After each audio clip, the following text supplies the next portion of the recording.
Hi, and welcome back to ENTP Life. In today's video, I have something very special that I'm sharing with all the real estate agents out there and even my viewers who want to know how to analyze a deal from an investor's perspective.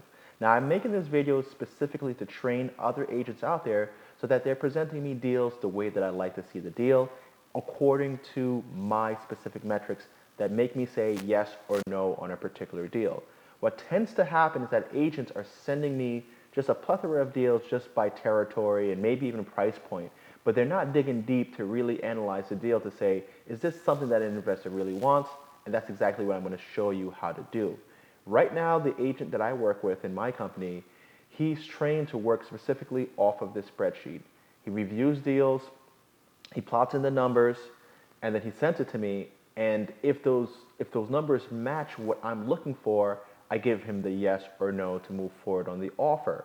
That way I'm only looking at things that have been pre-vetted, and it really focuses me and streams down the amount of time that I'm spending on reviewing deals, which will allow me, in essence, to do more deals. Now, it turns out that my conversion ratio is about 1 for every 10 offers, and I'm looking to get to the pace of 5 acquisitions per month. And in order for me to do that, I'm going to need multiple agents in multiple territories, and that's where you come in. If you're using my spreadsheet to analyze deals and sending me the deals the way that I like to see them, then I'm most likely going to be putting offers through you, where you make money, I make money. Now, before we get into actually the spreadsheet and the review of that, I need you to do me a few favors. First, hit that like button. YouTube's algorithm promotes videos that are highly liked, so by liking the video, you're helping me out. Also, if you're not already a subscriber, hit that subscription button, turn your notification bell on so that you're alerted of any new video that comes out. Now that I got those housekeeping things out of the way, let's move over to the spreadsheet. So once we're on this spreadsheet, what you see here is just a blank large cell, and that cell is reserved for the images.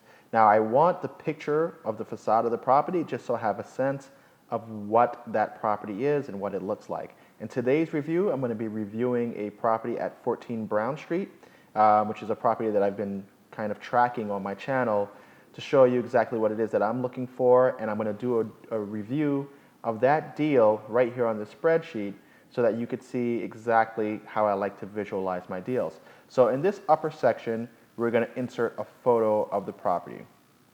So what I'm going to do here is I'm going to go online, and I'm going to search for 14 Brown Street right here on Zillow. So another property I'm selling. 14 Brown Street, Port Jervis.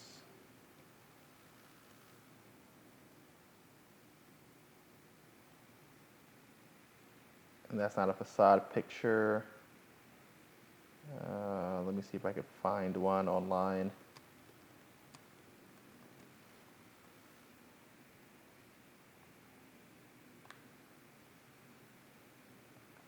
Redfin. Let's see if Redfin hooks me up here. Same BS photo. If the property was still listed, okay, this one has some photos. It's got the exterior photos, back of the house, front of the house. Okay, so let's take this photo here. I'm going to copy it. So I'm going to insert a picture here right from my download section. And I'm just going to fill this area with the picture of the subject property.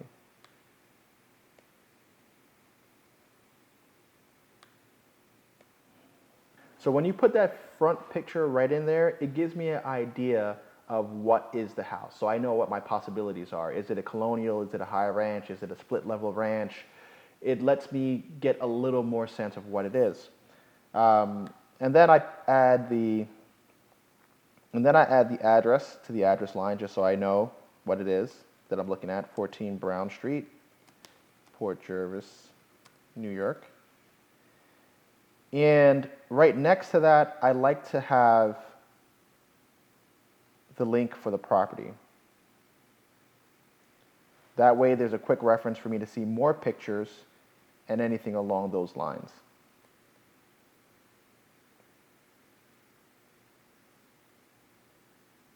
Okay.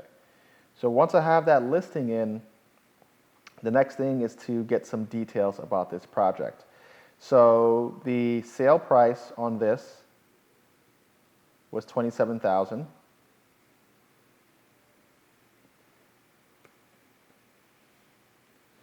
And the construction per square foot. Now, when I'm looking at construction per square foot, this is a little bit of a tricky one, especially if you guys don't know what things cost. So I have it broken down into three categories. One, which is a light renovation, which means that I'm paying anywhere from $15 to $20 per square foot to renovate the home. This is your typical old folks home. It's just a little dank and old. Everything's in working order. It just needs those cosmetic improvements: bathrooms, kitchens, floor covers, paint, and that's it. Anything more than that, I'd start considering into the moderate range, where I might have to deal with a system or two. By system, I mean changing out the roof, or changing out the boiler, or upgrading electrical services. One or two major systems will get me into the moderate range, plus all of the basic housekeeping on the inside. If it's significantly damaged, and I price that at $40 a square foot, by the way. So $40 a square foot for the square footage of the home gets me a moderate renovation. So that's 1 to 2 systems and overall overhaul. The gut renovation really starts at $60 and tops out around $80 per square foot. And a gut renovation, in my opinion, is I gut the house down to the studs, new plumbing, new electrical, and bring it back to life. Changing the roof, maybe even changing out all the windows. That's going to take me from $60 a square foot to $80 a square foot, depending on the size of the house and how bad it is, okay? So to make it easy for agents and for you guys out there who are reviewing your own deals, I have it broken down in that way on my spreadsheet. So this house, since it didn't have any interior photos, I am going to call it a gut renovation, pricing it at $60 a square foot. Now, this house, let's see what the listing says as far as the size. It's saying that it's $14 a square foot. 1,400 square feet. So I'm going to put that in. So that is giving me a rehabilitation budget, automatically calculated, of $84,000 to renovate this property. So with that being said, I have another calculation here that gives me an estimate as to what the total project cost is going to be. And this is not just the purchase price and the rehab price, but it also factors in the assumption of cost to acquire, my hard money fees, my title fees, etc. So there's an add-on to that. So I'm adding on 15% in additional miscellaneous cost to my acquisition, to my total project cost, because it actually ends up being that way. It ends up being anywhere between 10 and 15% on the buy side after I factor in my hard money fees, my attorney fees, title, prepaying taxes, etc. So when it's all said and done, the estimated project expense, including my fees for this deal, is looking like $129,000. For that, I'm taking 30% of the total project, which is just the purchase price and the renovation, because that's going to be what I'm using as the float money for that deal. And what I mean by float money is that I'm going to have to put anywhere between 10 and 20% towards the purchase, right? And then I'm going to need like another 10% for covering cost for the acquisition, and maybe even front running a little bit of the construction, because I might have to order equipment, I might have to order materials, I might have to even put down a deposit for the contractor. So I want to have about 30% of the total deal in cash just to allow me to move and shake a bit. So that amount is $37,000, and that's represented right here in this cell. Now, the next crucial thing is really looking at what are the projected values. And this is where you guys have to be super focused on how you comp out these properties. Now, if you're using MLS softwares, a lot of the MLS softwares have really good features for you to search comparable sales. So use those comparable sales. I want comparable sales that are in the same school district, in the same area, less than half a mile away, same bedroom count, same bathroom count, similar square footage, um, similar bedroom to bathroom ratios, and even if you can, the same style of house. That really makes a huge difference because sometimes one neighborhood could have different pockets very close by that fall into different school districts, and depending on the school district will dictate how interested people are in buying that property. So I like to compare apples to apples. So the closer that you could get to the subject property that you're presenting, the better it is as far as your comps are concerned. But I'm going to show you how I do my quick comp check because I don't have an MLS system. I just use Zillow. So to determine the ARV of a property, I will go to Zillow. I'm going to put the property in.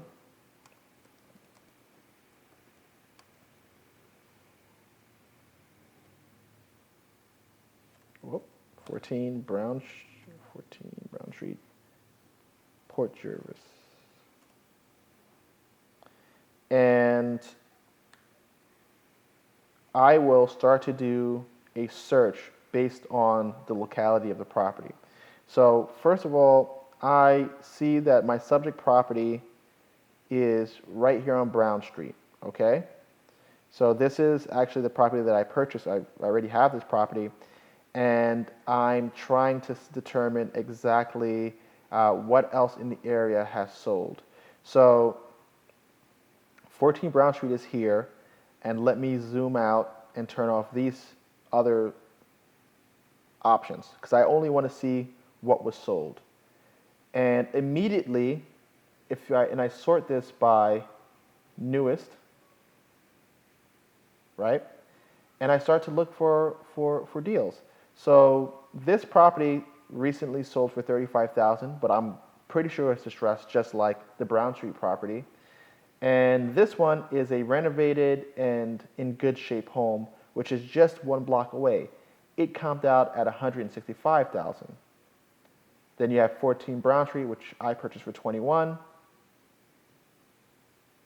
You have this other property for $94,000. This one's for $118,000 right up the street on 4 Brown Street. But what we're going to do is just bring this out a little bit and see what other comps we could get. So one of the comps that I do like is this 165 comp. I know this house. It was in pretty good shape, so that's one of my comps. And I'm just going to take a copy of that link and bring it on over right next to where I have my ARV here so I could place my comp in there. And I'm going to look for something else that is similar in price. You see, and this is just to give you some perspective. This house is in decent shape. Hardwood floors, fairly new cabinets, clean. It's not a trashed house. It's a really nice house, functional, and that's selling for $165 or sold for $165 just in the month of June. Actually, I own this house too, and I bought that for $50,000. Let me see what else. Here's this house on Fowler. Okay, it's about 7 blocks away. Sold June 3rd for $154,000.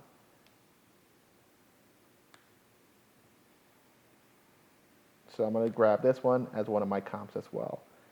I like to typically see 3 comps because usually that's what the appraisers are doing. They're doing 3 comps and figuring out exactly the price based on those comps and making their adjustments. But this house here is also similar to the house on Brown Street, so I'm going to use it at $154,000. And if we just take the average of those two, $165,000 and $154,000, that takes us to $160,000 as a potential comp point. Whoa. Okay.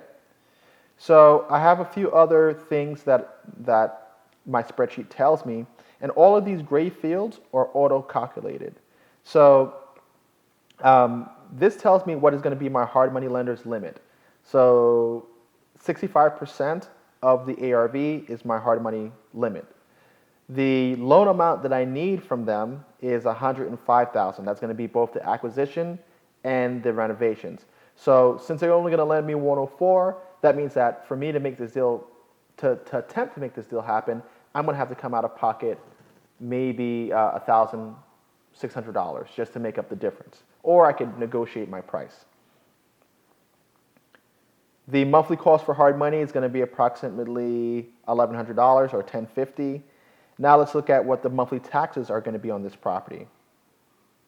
Let's see if there's any tax indications for 14 Brown.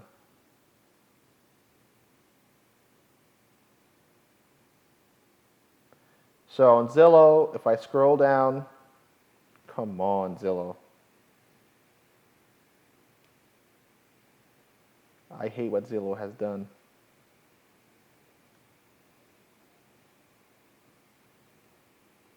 So if I scroll down on Zillow, I'm able to look at the taxes on this property by going into price and tax history.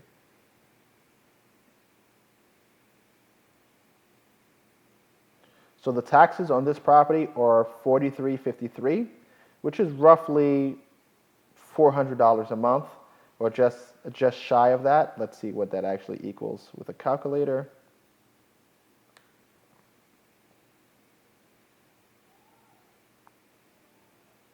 $43.53 divided by 12 is $362.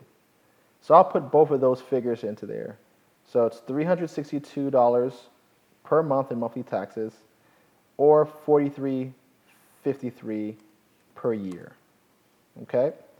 Monthly insurance, we're just going to call this about $100 a month, because a single-family home in New York is typically going to have about $1,000 to $1,200 a month in insurance cost. Now, the length of deal for the exit. This one is pretty crucial. What I like to consider as the length of time is going to be the amount of time that's going to take me to resell this property. Is it going to be for flip, or is it going to be a buy and hold? And that's something that should probably be specified in the email that you send me with this spreadsheet, that I think this house is really going to work for you as a rental or as a flip. On your typical flip, I would say the length of time from entry to exit is going to be about 7 months, 6 to 7 months. On your refinance or a BRRRR strategy, you're looking at anywhere from 2 to 4 months on average, or if you want to just take the average of that, you can do it about 3 months. 2 months for the renovation and 1 month to process your refinance. Now, this property, I know that I was doing it as a rental, so it's a 3-month carrying time. So the estimated carrying cost between hard money and my monthly obligations is going to be $4,500 for the entire time that I'm in this deal. So the all-in project cost is going to be $134,000 and 334 cents. $134,000 and $134,334. I don't know why I can't say those numbers, but $135,000 is going to be the all-in. Now, I have a deal limit or a deal limiter, which is 70% of the total deal price versus the ARV, okay? And that limit is 70%, so I don't want to go above that. This deal is showing me that it is $134,000 over $160 with a deal ratio of 83%. That means my all-in cost for this project is 83% of the potential resale value or the potential refi value. And that's not good. And I'll explain why. The reason it's not good is because if you're going to be refining a property, you're looking at what? A 70 to maybe 75% cash out on the value of the property. And that means that 13% of my money is going to get stuck in this deal. If you're okay with that, then go for it. You know, I'm not knocking you, but for me, I like to have all my cash back when I'm doing a deal. If I have all my cash back, I'm able to rinse and repeat and do it again.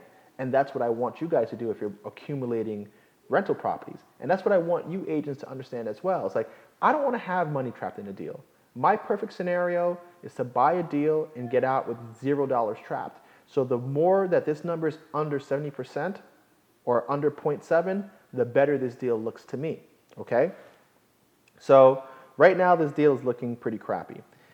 The next thing that I want you to consider is that if I'm flipping this property, right, how much money am I going to make on this deal? Especially if I'm going to be selling it at 7 months.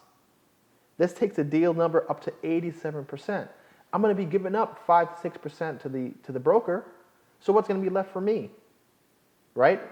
There's only 12% to work with there. So if I've been giving up 5 to 6%, then I'm only making another 5 or 6% on 160,000. Well, how much money is that? That's $7,500 or $6,500.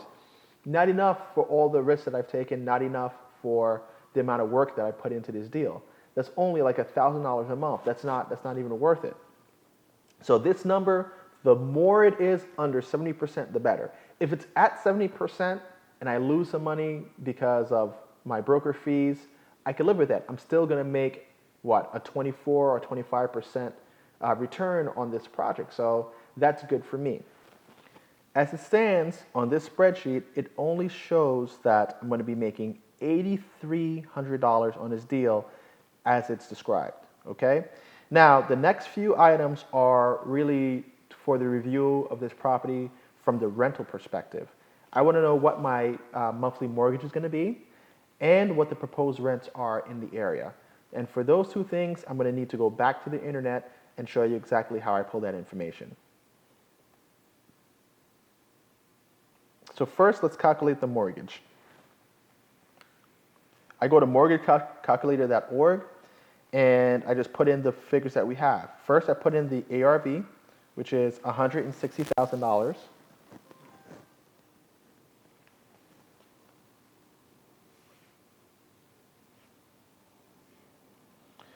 Down payment, we're just going to call it 25%, not 25%, 30%, because that's what the lenders that I use will allow. So I work with Visio Lending, and I'm actually looking for a new lender that's going to give me better terms. But right now, Visio will let me cash out at 70% LTV.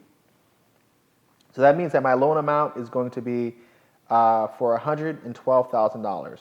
Their interest rates are going to be around 6%. So let me add that in there. And I know 6% is high, but it's a rapid refinance, no doc type of situation. It allows me to move quickly. So this is the penalty of moving quickly.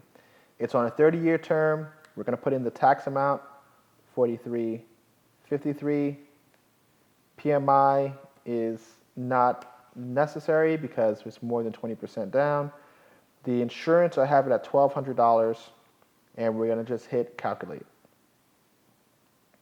Now, based on mortgage calculator, my mortgage payment is going to be around $1,100, $1,134, okay? And I'm going to plug that in, and that's inclusive of taxes and everything else. So my mortgage bill is $1,130. Let's just put it to $1,135, okay? Now let's look at what the rents are in this area. So once again, we're going to shimmy on over to Zillow, close that out, and let's turn on the rent window. So this is a 3-bedroom home.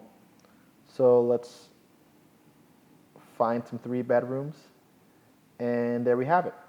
So we have a $1,600 3-bedroom that's listed for rent. That's in the area.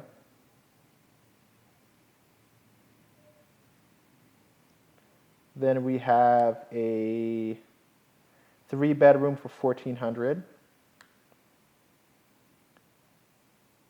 Another 3-bedroom for $1,350. This one's a dog for $1,150. Here's my other one for $1,650. So it's safe to say that I think for a renovated home that's in good shape, I'll probably be able to get anywhere between $1,500 and $1,600. I have my property listed at $1,650, but that's because I know I finished it top notch, and that's what I try to do. I try to finish them on the nicer side so that I can command a little more in rent, or at least separate myself from the competition when people are seeing how well the properties are finished. It lets me get better tenants who are attracted to nicer things and people who are more qualified, and it also helps me get more leads, and I could choose from the best of the bunch. So let's just use 1,600 as the projected rent. Okay, now let me just put my links in there to support it, because I want to be able to trust your information, but I need to verify exactly what you're seeing.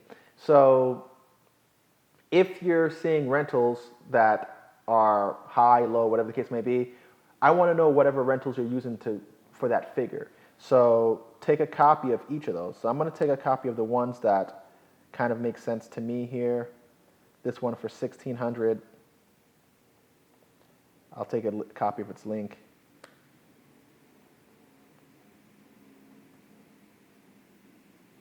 And I'll post it in the side here. And I'll take another, for argument's sake, we'll use, I won't use mine. That's a little silly. But we'll take this one here as well, the 1,400.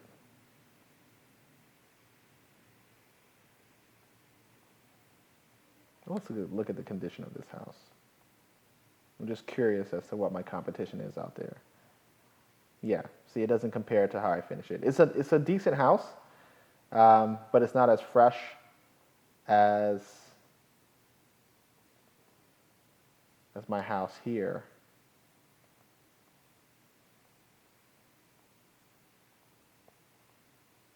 See, this is a new renovation. Everything is done. Kitchen is nicer. So that's what I mean by how I look in comparison to my competitors.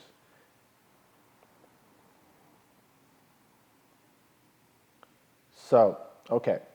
Now that I have those two links for comps, I just put them in the side there. That way I could reference the property. So the next is the projections for this deal, okay? I already see that if this was a flip, I'll only make $8,300. If it was a rental, I'll be trapping 17%, and here's the breakdown of those numbers. Now, the annual cash flow on this property would be $5,580. The cash on cash return on investment, if held, is going to be 20%. Why is that 20%? Well, I have $27,000 stuck in the deal, right?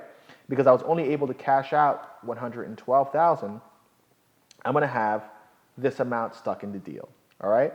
So if I have $27,000 stuck in the deal and I'm making $5,000 or $5,500 annually, my annual return on my investment, the amount that is stuck in the deal, is only 20%, which is not bad, because your savings account is not giving you 20%. Nobody out there in the stock market's not giving you 20% a year. So making 20% cash on cash is actually a really good rate of return. Now, the cash on cash, if flipped, since you're making $8,300 on your $27,000 on your cash investment, which was the original cash distribution, you needed to have $37,000 to do this deal. So if you made $8,000 or $8,300 on your $37,000 initial cash requirement, your return would be 23%. Now, here are some other figures. Cash on hand post refinance. So if you refinanced at 70% LTV, this is giving you that figure as to how much cash you would have on hand after the refinance. Your net operating income is calculated as well, which is the total profit after you paid off your most basic expenses. So that's going to be your tax, water bill, homeowner's insurance, that sort of thing. After that's all taken out, this is what your profit point would be if you didn't have a mortgage. But remember, I have that 6% mortgage, so that's why my profit's only $5,500. The capitalization rate on this property is the function of the net operating income versus how much the property costs, so the total market value of that property. So that's 8%. So if I actually paid $160,000 for this house, and I was renting it out based exactly in the same way, I'd only be making 8% profit a year, right, on my 160,000. But since I'm using leverage and I'm highly levered and I've only had $27,000 stuck in this deal, then I'm making much more return on my money. This is why I always tell you guys, it's okay to use debt, because as you see, you're making actual more money on your money, right? You're making less money overall, but you're making more money on your money. Here's another key factor that you need to pay attention to. And this is more for why and how an investor thinks. As we go further, based on the way that this deal is, if I just did it as it was, the equity that I would have created in this deal is $19,000, right? So on my my $37,000 cash investment in the first place, I have created $19,000 of equity, which is close to 50%. So if you're looking at it from the amount of cash that I have trapped in the deal after the refinance, which is like 20-something thousand, then it's 71%. Okay? Another thing to think about is, what is going to be my rate of return after this property is fully paid off over 30 years? Since I have 27 or 20 some odd thousand dollars stuck in the deal, after 30 years when this house is paid off, if it's still only worth 160, let's just say, then this house would have produced 580% return on investment. That's really big considering how much money you had in the deal in the first place. And the overall lifetime return on investment, which is like the big braggadocious number, is 1,100%. Okay? Where do I get 1,100% from? Well, it's 30 years paying down the home, so that's $580,000, plus the 20% that I'm making cash on cash every single year, that $5,000 that I'm profiting every single year. So if I profited $5,000 every single year, that's $150,000, right? Or 1,000%, or close to 1,000%. So that's, 150,000 on my 27. Oh, that's another 500%, okay? And my original 580, that's my original 580 plus the money that I'm making every year. So that's how you get that 1,100 figure. It's a combination of the house being paid off and the return on investment on an annualized basis. And finally, I'm going to just give you a quick run through of this deal just so you have a quick snapshot as to exactly what I'm looking for when I'm making my decision as yes or no. Back to the spreadsheet here. So this $60 per square foot budget is assuming that there's no interior photos, and I think it's a gut job. But is it really a gut job? It turns out that this property wasn't a gut job. It was more of a moderate renovations. So we put that at $40 a square foot. Okay? That means that my rehab cost was $56,000. Total project, everything changes at that point. And when you look at what the deal ratio is, it's 65%. So that's below that 70% mark that I know I'm going to be able to cash out at and keeps this deal profitable. Everything changes on this deal. And since it was a property that I planned on keeping, it's a 4-month hold. So that brings that down to 63%, or a deal ratio of 0.63. If I were to flip this property, I would make $47,000. And if I refinance it at 75% LTV, let's just say I got the higher side, it would be a cash out of $120,000. But let me just actually make this the real numbers that Visio is going to give me up there. So that's $112,000, and everything else remains the same. So when I look at this deal now, it changes substantially. The annual cash flow is still the same. However, I got money out of this deal. I don't have money trapped in this deal. Okay, so I have a negative figure here, which indicates that not only am I making that I get my money back, I got some back in addition to what I put in the first place. So I actually generated a profit on that refinance. And from there, the cash out refinance, I walk away with $4,300, which is a positive point. I don't have money trapped in the deal. The cash on cash return, if flipped, is going to be 175%. And the cash on cash post refinance is 31,000. The net operating income remains the same, but the cap rate changes now because of how much I have in the deal and what I paid for this property. So the cap rate is closer to 12% rather than the 8% that we were showing earlier. And all these negative numbers, as far as return on investment, they're negative because I was able to cash out and not have any money trapped in the deal. So those figures change. If I see negative numbers in that field, thank you very much. That is the best that I could do because the return on investment at that point is infinite. I already invested my money. I got all my money back. Everything else is gravy. There is no return on investment because there is no investment anymore. I own that house for free. Get what I'm saying?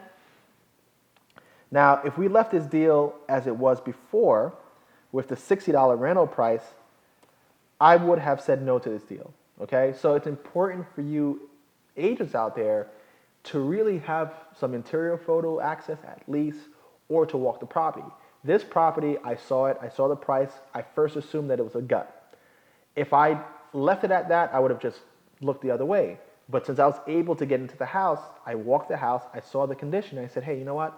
It was pretty crappy. Actually, if you want to see the condition of this house, I'm going to insert the card here, and you can see my initial walkthrough so you can see exactly what 14 Brown Street looked like. And depending on when this video is released, I might actually be done with the property and you can see the after photos. If not, I'm going to include that somewhere below or as an end card so you can see where this property actually went, how it all turned out. All right. So if I had just left it up to just a picture online, I would have said, hey, you know what? I have to assume it's a gut. I can't assume that it's in good shape because then it's going to blow my budget out the park. Right. So it's a gut until I see it on the inside or until the agent has seen it on the inside and can verify what its condition is. So make sure that you're adjusting this construction per square foot number properly because it could make or break your deal. Another thing is make sure your comps are real. I can't stand when comps are overstated just to try to make the numbers fit. I see right through that. That's why I want the links. I want to be able to double check. Once I see that you get it the way that I get it, I'll trust you. I'm still going to see the property after I have an accepted offer, so I'm not just going about things blind. I either see it myself or I send my project manager or one of my contractors there to verify that the renovation price is going to be as predicted. So that's also important that you go there and you verify what your agent is stating, because they may have a different outlook on you. They may say, oh, this doesn't look that bad to me, but they don't understand the construction prices, right? Or what are the red flags or what are things to look for. So it's always good to verify after you have that accepted offer. Now, I know some of you agents out there who are watching this are cringing and saying, oh my God, no, I don't want to ruin my reputation. But hey, it doesn't matter, honestly, because any buyer can change their mind for any reason at all, right? Somebody could have an accepted offer, they've seen the house, etc., and the day that they're supposed to sign contracts say, you know what, I just don't feel good about it. And if you've been in the business long enough, you know that that's happened. So don't worry about your client saying, no, you know what, I'm actually going to pass on this house, right? It's okay. We're allowed to offer. Offering is free, okay? So that's that piece there. Now, when you're walking through the property with your contractor and you have that accepted offer, you're really going to want to make sure that all these numbers still make sense before you pull the trigger and go forward. But this spreadsheet right here for me is gold. Just off of this deal ratio alone, once I see the deal ratio, if it's below 0.7, it has my interest. If it's below 0.65, 0.6, even better. Like with the actual renovation budget, it's 0.63. I'm happy with that 0.63 because I feel confident that I'm not going to have any money trapped in it, all right? I have 7% to work with on closing fees and all kinds of other fees that are going to keep me under my 70% limit. or even 75, I still have 12% there. So the more that it's below 0.7, the happier that I am. If it's like 0.69, I already know that I'm going to get a little bit of money trapped in the deal, and I'm okay with that happening on a rental. Ideally, I wouldn't want it. If this is like a 0.5 post-reno, that's a home run. Okay, if you're in the deal and it's only and you renovated for less than 50% of market value, you got yourself an absolute steal. You got yourself a winner. All right. In my opinion, anywhere from 0.6 to 0.7 is favorable. What I go for. Another thing that I want you guys out there to know about me when you're presenting me these deals, because this video is for you agents, so that you know what to show me. If the deal is 0.7 or lower, but the profit point is below $40,000, I don't want to see it. And the reason for that is I'm going to be in this deal for 7 months, right? I have to pay for my overhead. I have to pay for my contractors. I have to pay so many different things. If there's not $40,000 of value there for me to make, it's not for me. Okay, I really like to see $70,000, $80,000, $90,000 per flip, because if I'm going to be exposing myself to risk over time, mortgage conditions can change, interest rates can change, we could start a war, things could go bad, Brexit, whatever it is, all these things influence the overall market, and I'm in it for more risk, so I better be in it for more reward. So if the deal is not producing $40,000 on the flip side, on the sale side, I don't want it. If I'm making anywhere above $30,000 in equity, right? So let's just say that I've purchased a house for $100,000 in total, purchase and renovation, and the house is worth $150,000. I got $50,000 in equity. I'm happy with that. Right? Because that sits on my balance sheet and actually serves to bolster up my overall financial picture. I might make only $300 a month, $400 a month in profit, but I did add $50,000 or $40,000 to my overall portfolio value, which is significant. Okay? So I hope these things really help you understand how the mind of an investor works. And if you want this spreadsheet, you got to let me know. So in closing, if you made it to this point, that means that you actually obtained some really good value here, and you should hit me with that like, all right? If you're not already a subscriber, hit that subscription button. You get alerted of new videos just like this. Thank you guys for watching. I know it's a long one, but I think this is really valuable content. Now, if you want this spreadsheet, leave your comment in the comment section below. Let me know that you want a copy of this spreadsheet. You got to be subscribed to my channel. You got to be subscribed to my Instagram page. That way I know that you're seriously keeping in touch and following exactly what my methodology is, because this spreadsheet is only going to work for you if you're highly engaged with what my system is. So if you're following me and you're dedicated, leave a comment in the comment section below. I'll verify those things and I'll gladly send you my spreadsheet. If you're a real estate agent and you want to offer or you want to show me deals in your area, I invest in the New York area, I invest in Jersey, I will invest in Connecticut and North Carolina. So if you're in one of those areas and you received this video or you came across this video, definitely reach out to me. Shoot me an email at carl@solislapierre.com. That's K-A-R-L at Solis, S-O-L-I-S, Lapierre, L-A-P-I-E-R-R-E.com,